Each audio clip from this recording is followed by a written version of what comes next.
kembali di majelis ini untuk mempelajari agama Allah Subhanahu wa Ta'ala. Dan sesungguhnya tidak ada yang paling nikmat bagi seorang hamba di muka bumi ini melainkan beribadah kepada Allah Subhanahu wa Ta'ala dengan didasari oleh ilmu. Dan sebelum kita lanjutkan tentang fikih puasanya, ketahuilah para jamaah yang saya cintai karena Allah, bahwasannya hakikat puasa yang sesungguhnya adalah menahan diri dari semua yang Allah Subhanahu wa Ta'ala larangkan, menahan diri dari semua hal yang tidak bermanfaat bagi dunia dan akhirat seorang hamba. Itulah hakikat puasa yang sesungguhnya. Oleh karenanya Al-Imam Ibnu Rajab Al-Hanbali rahimahullah ta'ala mengatakan bahwa tingkatan orang yang berpuasa itu ada dua. Tingkatan orang yang berpuasa itu ada dua.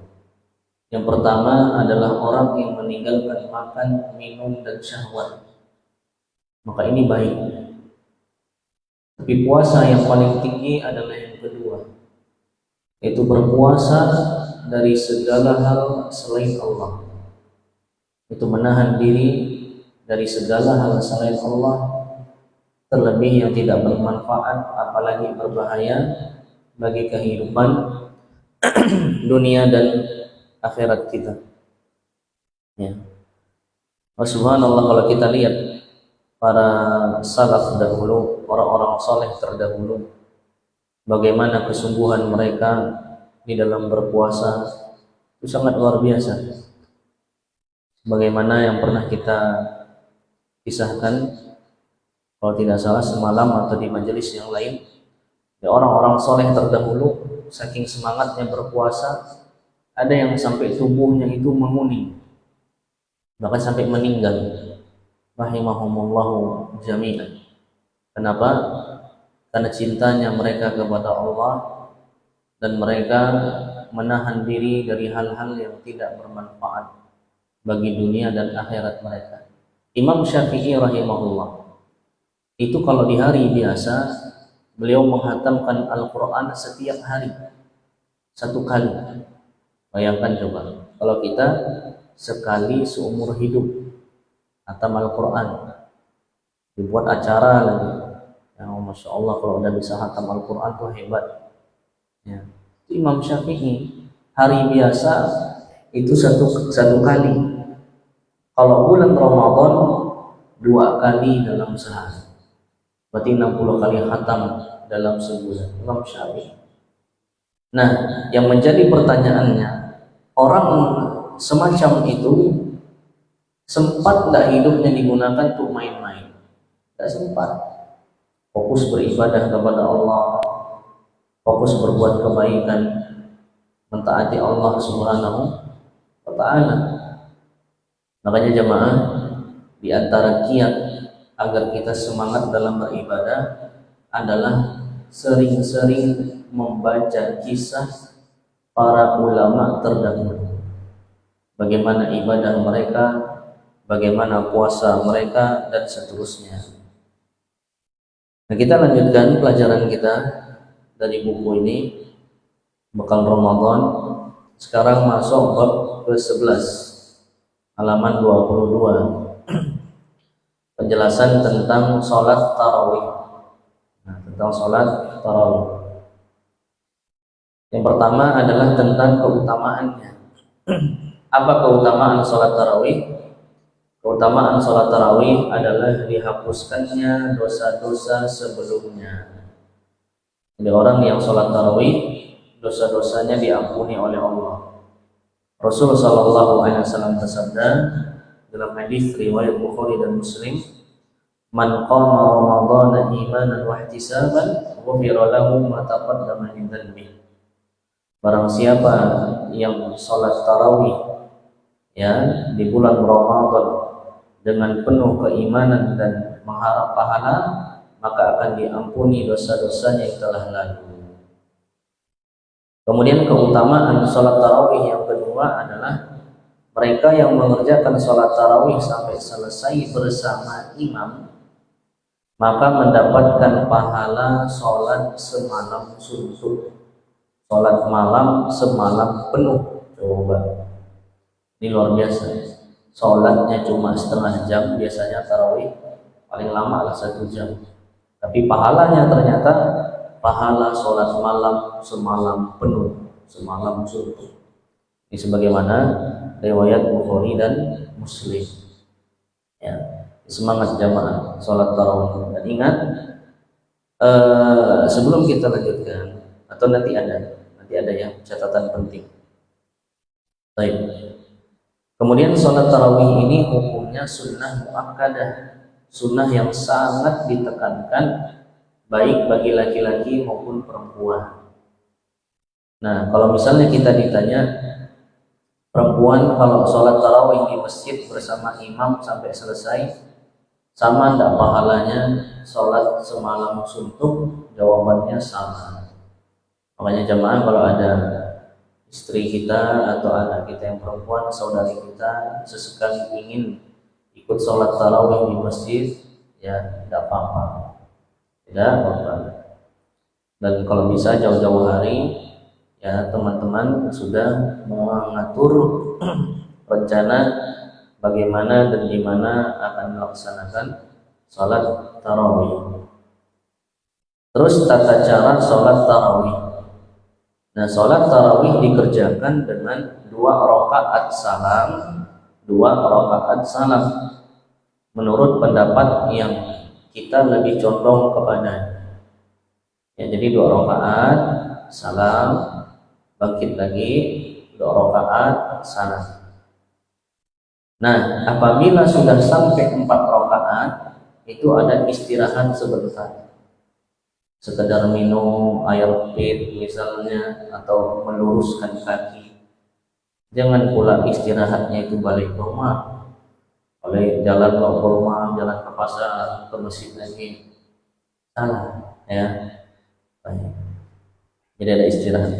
Nah, dahulu sholat tarawih itu ada istirahatnya karena sholatnya panjang sekali, panjang sekali. Kalau zaman sekarang itu paling panjangnya 1 kali tarawih 1 juz. 1 juz itu 10 lembar Al-Quran. Ya, itu pun dah terasa lama, 1 zaman. Kalau zaman sahabat dulu berjam-jam. Berjam-jam. Saking lamanya, ada yang mengikat dirinya itu pakai tali, talinya diikat ke tiang.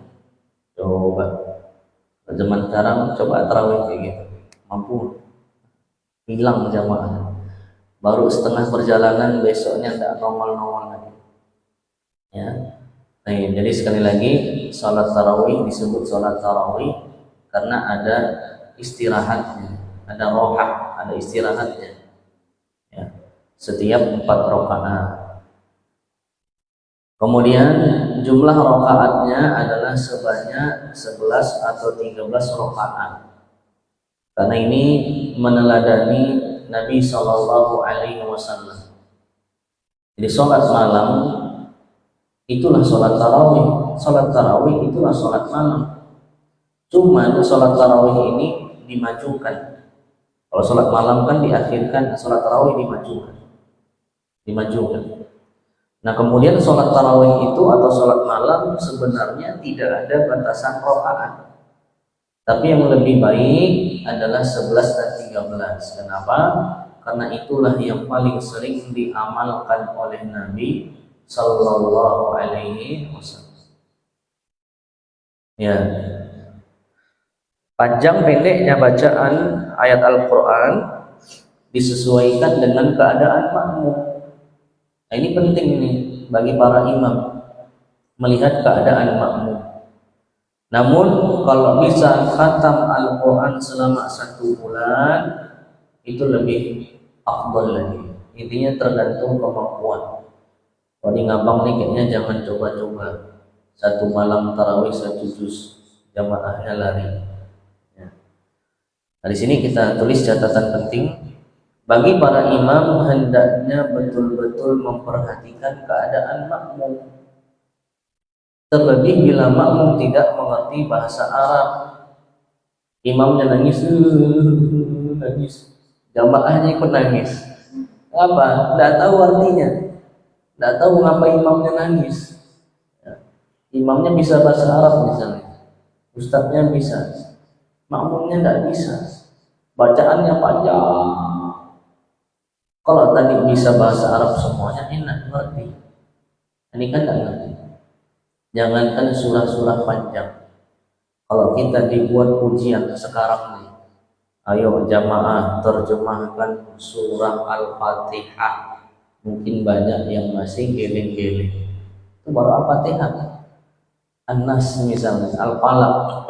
Apa artinya terjemahan ayat-ayat? Ya, maka bacaan yang panjang terkadang justru dikhawatirkan akan membuat makmum tidak khusyuk di dalam sholatnya.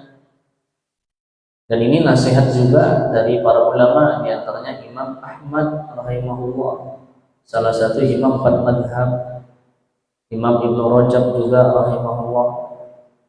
Jadi usahakan sholat itu memperhatikan keadaan makmum. Jamaah, mari kita renungkan bersama. Apa hukum dari membaca surah tambahan atau ayat tambahan setelah Al-Fatihah? Sunnah atau wajib? Sunnah. Al-Fatihah itu wajib rukun. Ya. Tambahan ayat atau surah setelah Al-Fatihah itu sunnah. Baik. Terus yang kedua, memperhatikan keadaan makmum itu sunnah atau wajib? Wajib. Sampai Nabi SAW pernah marah sama sahabat yang sholatnya kelamaan sampai jamaahnya itu pulang, ngadu sama Nabi SAW. Maka Nabi SAW marah, afatanun anta, apakah engkau ingin membuat fitnah di tengah masyarakat? Ya, karena masyarakat tidak mampu. Nah, jadi karena memperhatikan keadaan makmum itu wajib, maka hendaknya para imam memperhatikan betul-betul kadar kemampuan makmum. Saya pernah tarawih di salah satu desa di daerah Sambas, ya. Masjidnya masjid masyarakat umum, masyarakat kampung. Belum mau mulai ini, kedengaran suara ibu-ibu. Udah Ustaz ini yang imam lama nih. Dalam hati belum tahu ibu ini, ya. Ada ayat 3 kul baru sholat, ya, wal asr, kemudian terus 3 kul.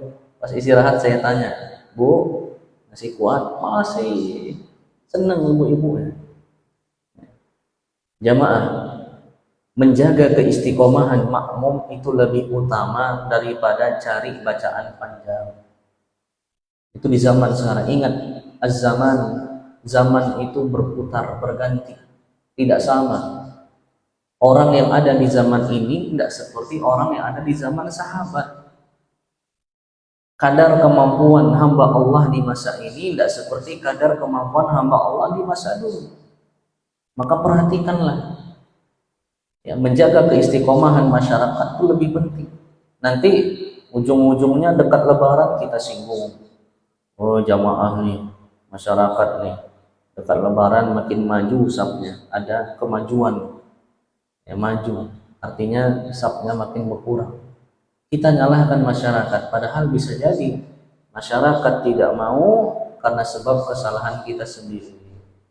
Diperhatikan betul bacaan sholat tarawih, jangan kepanjangan.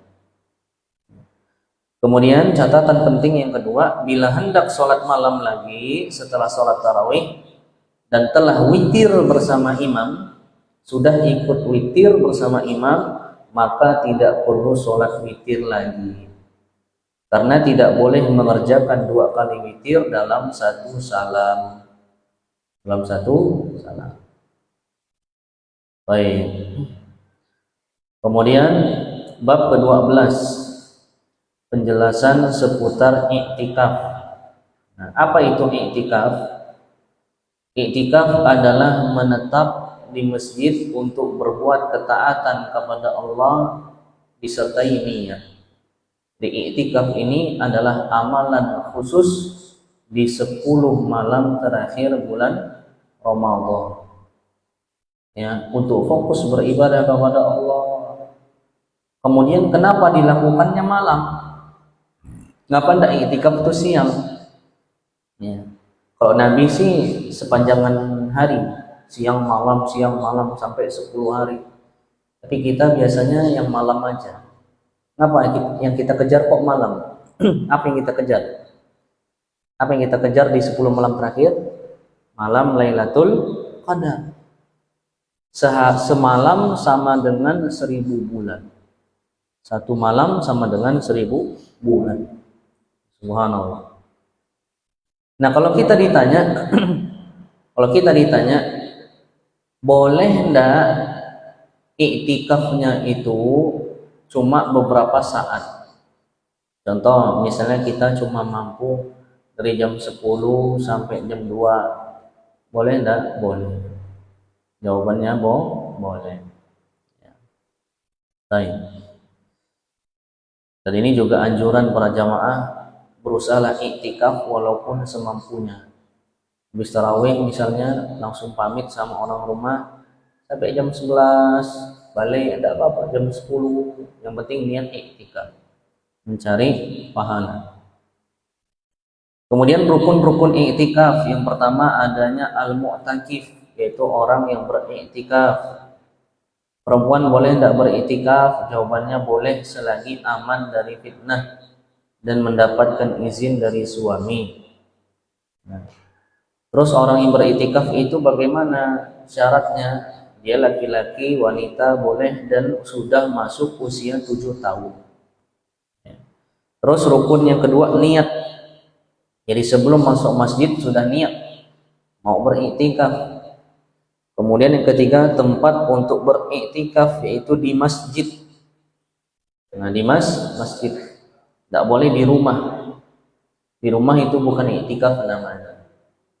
Nah, kemudian yang tidak boleh itu adalah surau atau masjid kecil yang tidak ditegakkan sholat 5 waktu. Tidak boleh iktikaf di situ.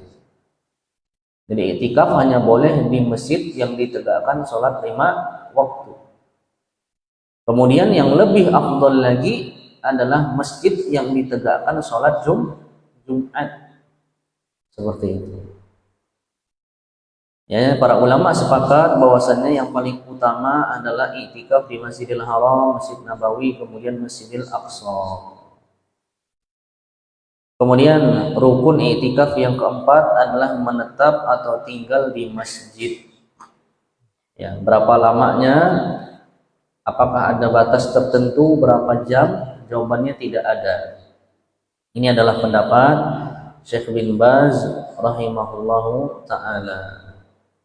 Terus pembatal iktikaf.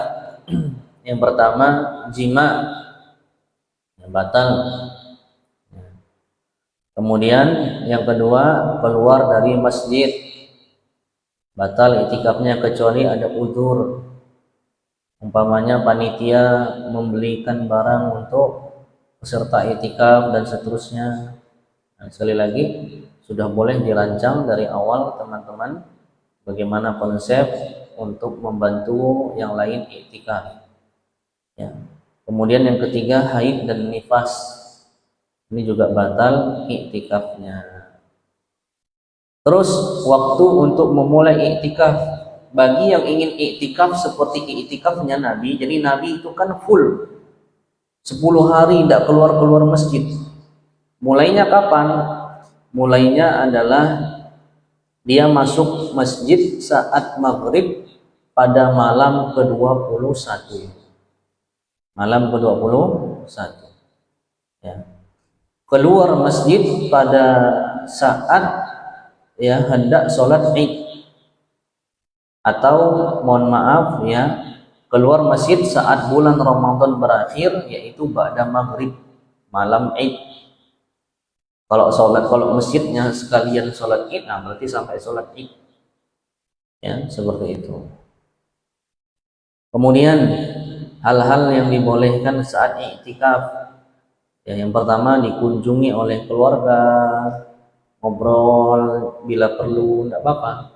Yang tidak boleh itu ya ngobrolnya kebablasan, tidak manfaat lagi, atau tidak ibadah sama sekali, main HP, nah itu tidak boleh. Hal-hal yang dianjurkan saat iktikaf, mengambil tempat tertentu untuk fokus ibadah, pojok-pojok mana gitu, atau beli barang yang bisa menguatkan kita iktikaf, apa misalnya kopi. Nah, yang suka ngopi, sediakan kopi, minuman hangat agar semangat. Ya. Giliran nonton bola, kopinya, masya Allah. Iktikaf sengaja tidak pakai kopi. Apa tidak kasih kopi bang? Bercepat ngantuk deh, biar ada alasan sama jamaah lain biar bisa pulang. Terus memperbanyak ibadah dan lain-lainnya. Bab ke-13, puasa 6 hari bulan Syawal. Jadi setelah kita puasa di bulan Ramadan, disunahkan bagi kita puasa 6 hari di bulan Syawal selain hari Id. Pahalanya apa? Pahalanya itu seperti puasa setahun penuh. Seperti puasa setahun penuh. Coba ya, 30 dikali 10 berapa? 300. 6 hari Syawal dikali 10 berapa? 60. Nah, jumlah hari dalam setahun itu 360-an. Nah, dalam kaidah agama kita, satu kebaikan dikali 10. Jadi satu hari puasa kali 10. Ramadan ada sebulan, 30 lah misalnya. 30 puasa Ramadan dikalikan 10 kebaikan. Jadi 300 hari. 300 hari. Kemudian ditambah 6 jadi 60. Di 360 hari. Dan subhanallah, di antara bentuk rahmat Allah yang luas adalah Allah Subhanahu wa ta'ala menjadikan satu kebaikan itu pahalanya berlipat-lipat. Ini penting jamaah, siap-siap puasa Syawal nanti ya. Namun perlu diketahui, puasa 6 hari di bulan Syawal ini catatan penting. Puasa 6 hari bulan Syawal ini baru boleh dilakukan bila sudah mengqadha puasa. Contoh, misalnya kita demam 3 hari. Nah, di bulan Syawal ganti dulu yang 3 hari ini. Baru boleh puasa 6 hari bulan Syawal. Ini pendapat kebanyakan para ulama. Di antaranya adalah Syekh Utsaimin rahimahullahu ta'ala. Kemudian bab ke-14, zakat fitri. Apa hukumnya zakat fitri? Zakat fitri hukumnya wajib. Zakatul fitr, zakat lebaran. Ya, apa hikmahnya? Agar membersihkan puasa dari hal-hal yang mengotorinya. Terus untuk membuat bahagia kaum muslimin yang miskin di hari raya. Terus orang yang wajib mengeluarkan zakat fitri siapa? Yang pertama muslim, yang kedua merdeka, yang ketiga memiliki makanan pokok yang lebih. Kalau misalnya tidak punya makanan pokok, berarti dia termasuk orang miskin. Ya, tidak mampu beli beras. Nah, terus orang yang membayar zakat fitri ini juga wajib mengeluarkan zakat untuk orang-orang yang menjadi tanggungannya, seperti istrinya, anak-anaknya, ya, dan seterusnya. Bila mereka muslim. Bentuk zakat fitri dengan apa? Dengan makanan pokok, berarti beras. Boleh tidak pakai uang? Yang benar tidak boleh. Tidak boleh bayar zakat fitri pakai uang. Dan perhatikan nih jemaah, berhati-hatilah dari gambaran berikut ini. Contoh, panitia zakat menyediakan menyediakan beras di masjid, di halaman masjid ini misalnya, atau bahkan di dalam masjid. Terus jamaah bawa duit untuk beli beras kepada panitia agar dimasukkan ke daftar zakat misalnya.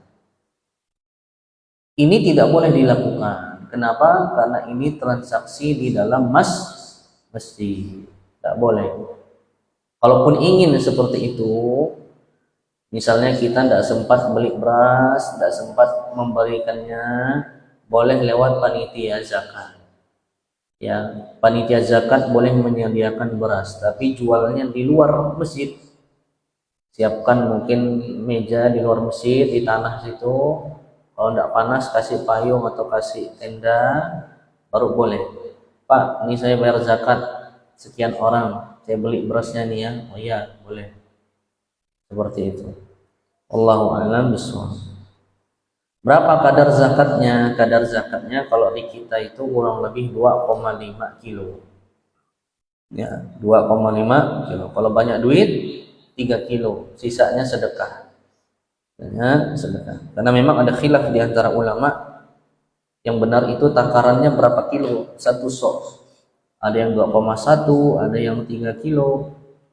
Yang aman 2,5 kilo. Kapan waktu memberikan zakat? Waktu memberikan zakat fitri itu yang sesuai sunnah adalah ba'da subuh sebelum sholat Id. Nah, sebelum sholat Id. Tapi kalau seandainya kita takut tidak sempat, maka boleh 2 hari sebelumnya. Itu mentoknya 2 hari. Tapi kalau seminggu sebelumnya, ini terlalu jauh, terlalu awal, kurang tepat. Paling tidak itu 2 hari sebelum sholat Id. Ya. Baik. Kemudian haram hukumnya menunda pembayaran zakat fitri tanpa uzur sampai keluar waktunya. Jadi kita tunda bayar zakat. Bayar zakatnya kapan? Setelah sholat Id. Tidak boleh, haram, dosa. Dan zakatnya itu tidak dianggap zakat, namun hanya dianggap sedekah. Dianggap sedekah saja. Maka berhati-hati jamaah, berhati-hati. Siapa yang berhak mendapatkan zakat fitri? Yang berhak mendapatkan zakat fitri adalah orang miskin. Orang miskin.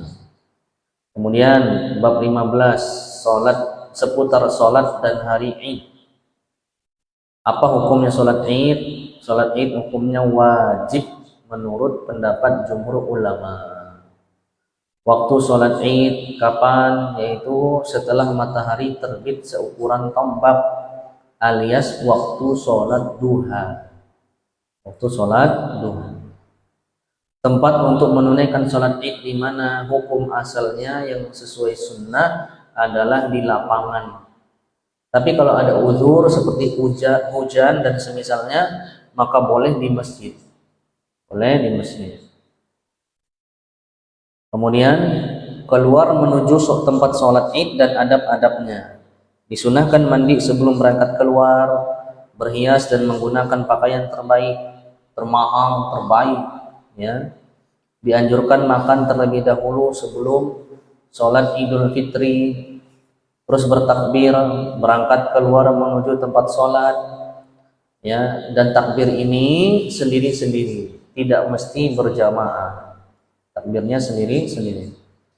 Bagaimana lafaz takbirnya?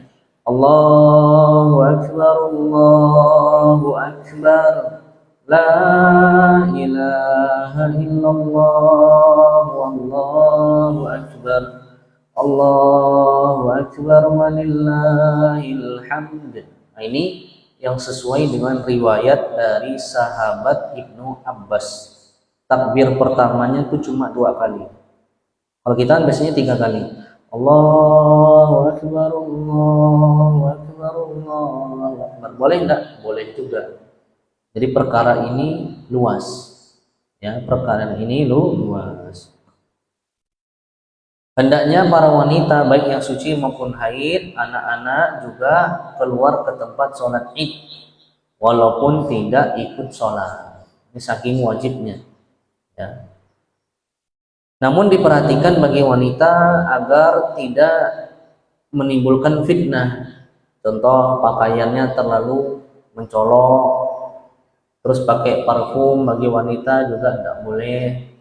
Ya kalau sekedar pakai deodoran apa biar tidak bau itu tidak apa-apa. Kalau pakai wangi biar dicium sama laki-laki lain juga boleh. Terus melalui jalan yang berbeda ketika berangkat dan pulang, disunahkan berangkat dengan berjalan kaki dan tidak berkendara kecuali kalau ada kebutuhan. Kalau misalnya tempatnya jauh ya pakai motor. Mau jalan kaki mana bisa? Jauh ya. Orang udah selesai sholat idnya. Terus disunahkan bersegera atau berangkat awal menuju tempat sholat. Subhanallah. Faedah penting, tidak ada sholat sunnah sebelum sholat id bila sholatnya di lapangan. Adapun bila sholatnya di masjid, maka dianjurkan sholat tahiyatul masjid. Ya. Kemudian tidak ada adzan dan iqamah untuk sholat id. Tidak ada. Tata cara sholat id bagaimana? Sholat id itu 2 rakaat, kemudian niat dalam hati, habis itu takbiratul ihram, kemudian takbir sebanyak 7 kali setelah takbiratul ihram. Tidak ada doa dan zikir khusus antara takbir satu dengan yang lainnya. Jadi tidak ada. Nah kalau kita baca yang biasa kita baca subhanallah walhamdulillah wala ilaha illallah wallahu akbar, boleh enggak? Boleh aja. Boleh saja. Ya.